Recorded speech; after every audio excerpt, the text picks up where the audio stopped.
ক্ষুধাকণ্ঠৰ যি কালজয়ী গীত, সেই গীত আজি ক্ষুধাকণ্ঠৰ এই সীতাজখলাৰ বাকৰি। সীতাজখলা নিজেই সীতাজখলা শতবৰ্ষত ৰখিছে আৰু ভূপেন দায়ো নিজৰ জন্ম আজি তেখেতৰ জন্ম আমি শতবৰ্ষ উদযাপন কৰিবলৈ পাইছোঁ।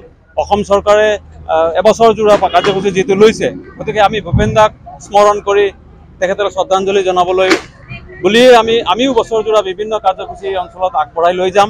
বিভিন্ন অনুষ্ঠান প্ৰতিষ্ঠানৰ লগত মিলি বিভিন্ন আমি ইয়াত যি আমাৰ সাংস্কৃতিক অনুষ্ঠান সংস্থা সংগঠনবিলাক আছে তেখেতসকলক লৈ পেলাই আমি আগুৱাই লৈ যাম। কিন্তু আজি মূলতঃ সীতাজখলাই বিদ্যালয়লৈ যাওঁ বোলাৰ উদ্যোগত আৰু তিনিওটি আমাৰ ইয়াত মইনা পাৰিজাত আছে।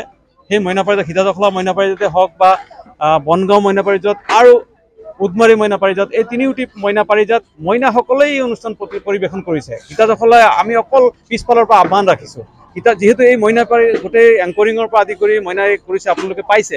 গতিকে এই পৰিৱেশটো যাতে হয় আৰু আমি আশা ৰাখোঁ ভূপেনদাৰ প্ৰতিটি গীত, প্ৰতিটি গান, প্ৰতিটি কলি, প্ৰতিটি শব্দ যাতে অসমৰ আৰু অসমীয়াৰ কাৰণে, অসম আৰু অসমৰ কৃষকৰ কাৰণে এই অন্তৰে অন্তৰে যাতে বহি যায় আৰু অসমৰ কাৰণে সেৱা কৰিবলৈ আগবঢ়া যিসকল আছে তেখেতসকলৰো যাতে কৃষকৰ কাৰণে ভূপেন দাই কোৱা গানবিলাকৰ আলমতে যাতে এই কামবিলাকো আগবাঢ়ি যায় আমি আশা ৰাখিছোঁ। আৰু শতবৰ্ষ আমি চৰকাৰৰ লগত একেলগে শতবৰ্ষৰ যাত্ৰী হিচাপে এই উদযাপনত বছৰজোৰা আমি বিভিন্ন অঞ্চলত আমি উদ্যোগ ল'ম, সাহিত্য সভা থাকিব, বিভিন্ন অনুষ্ঠান প্ৰতিষ্ঠান থাকিব, আমি আগুৱাই যাম। গতিকে জ্যেষ্ঠসকলে আজি ইয়াত সহযোগ কৰিছে।